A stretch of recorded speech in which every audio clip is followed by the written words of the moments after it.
안녕하세요. 오늘은 우리나라 상속세 제도가 75년 만에 대대적인 개편을 앞두고 있다는 소식을 전해드리려고 합니다. 2025년 3월 12일 기획재정부는 1950년 상속세법 제정 이후 처음으로 상속세 과세 방식을 근본적으로 바꾸는 개편안을 발표했는데요. 이 변화가 여러분의 자산 관리와 가족 간부의 이전에 어떤 영향을 미칠지 자세히 알아보겠습니다. 먼저 현재 우리나라는 유산과세 방식을 적용하고 있습니다. 이게 무슨 뜻이냐면 돌아가신 분의 전체 재산에 대해 한꺼번에 세금을 매기는 방식이죠. 반면 새로운 개편안은 취득과세 방식으로 각 상속인이 받는 재산에 대해 개별적으로 세금을 부과하는 방식입니다. 이 차이가 왜 중요할까요? 예를 들어볼게요. 30억 원의 재산을 배우자와 두 자녀가 각각 10억 원씩 상속받는다고 가정해 보겠습니다. 현행 제도에서는 전체 30억 원에 대해 계산한 세금인 4억 4천만 원을 내야 합니다. 하지만 새 제도에서는 각 자녀가 9천만 원씩만 내고 배우자는 면제받게 됩니다. 상당한 차이가 있죠? 현재 우리나라 상속세율은 OECD 38개국 중 두 번째로 높은 수준입니다. 최고 세율이 50%에 달하고 대기업 주식 상속의 경우 60%까지 올라갑니다. 이런 높은 세율 때문에 회사를 자녀에게 물려줄 때 60%가 세금으로 나가는데 어떻게 기업이 자신감을 갖고 일자리를 창출할 수 있겠냐는 비판이 끊이지 않았습니다. 흥미로운 점은 OECD 회원국 중 상속세를 유지하는 24개국 가운데 한국처럼 유산 과세 방식을 적용하는 나라는 미국, 영국, 덴마크 이렇게 단 3개국뿐이라는 것입니다. 나머지 20개국은 모두 취득과세 방식을 채택하고 있어요. OECD와 IMF도 취득과세 방식이 조세에 공평성과 부의 재분배 측면에서 더 바람직하다고 평가하고 있습니다.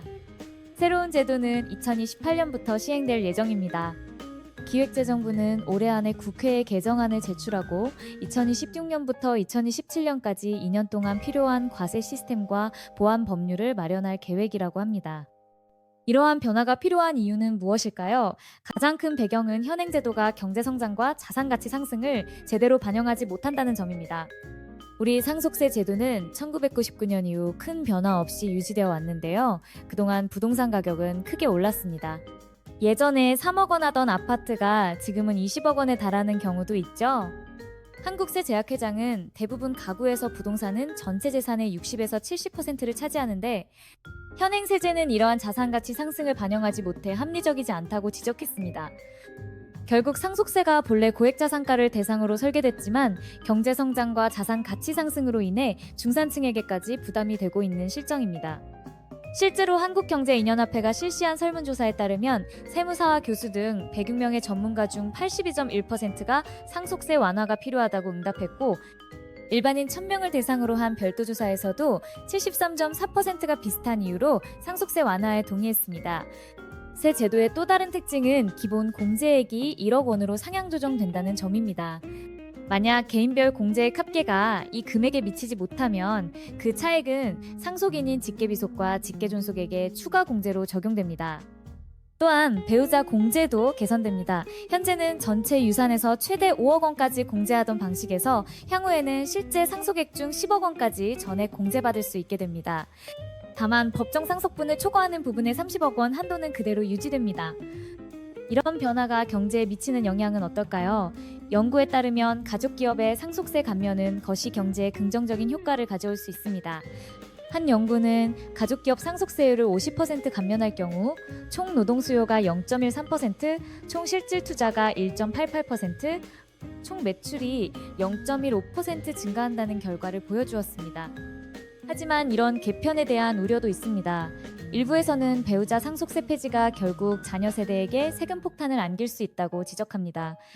세무사 배남수 씨는 배우자가 모두 상속받으면 상속세는 제로가 되어 부부간 상속재산 이전이 크게 늘어날 것이라며 10에서 20년 동안 자산 가치가 크게 상승할 수 있어 나중에 자녀 세대의 상속세 부담이 오히려 증가할 수 있다고 경고했습니다. 정치권에서는 상속세 개편을 둘러싸고 여야가 팽팽히 맞서고 있습니다. 여당인 국민의힘은 최고 세율 인하를 지지하며 이것이 생산성을 높이고 경제 역동성을 강화할 것이라고 주장합니다. 반면 야당인 민주당은 자산가치 상승을 반영한 공제 확대에는 동의하지만 초고액 자산가에게만 혜택이 될 수 있는 다른 변화에는 반대하고 있습니다. 최종적으로 최고 세율 조정이나 과세 구간 재구성에 대해서는 사회적 합의와 추가 논의를 거쳐 검토할 예정이라고 기획재정부는 밝혔습니다. 이번 개편으로 상속세 수입은 2조 원 이상 감소할 것으로 예상됩니다. 이번 상속세 개편은 단순한 세제 변화를 넘어 가족 자산의 이전과 기업 승계에 큰 영향을 미칠 중요한 변화입니다. 상속을 앞둔 가정이나 자산 계획을 세우는 분들은 새 제도를 염두에 두고 준비할 필요가 있습니다. 결론적으로 75년 만에 이번 상속세 대수술은 경제 환경 변화를 반영하고 국제 기준에 맞추는 방향으로 진행되고 있습니다. 특히 가장 중요한 변화는 과세 대상을 전체 유산에서 각 상속인의 상속 금액으로 전환한다는 점, 그리고 이를 통해 세금 부담이 상당히 경감될 수 있다는 점입니다. 여러분의 자산 관리와 상속 계획에 큰 변화가 필요할 수 있는 시점입니다. 2028년까지는 아직 시간이 있으니 전문가와 상담하며 이번 개편이 여러분의 상황에 어떤 영향을 미칠지 미리 파악해 보시기 바랍니다. 오늘도 유익한 시간 되셨길 바랍니다. 감사합니다.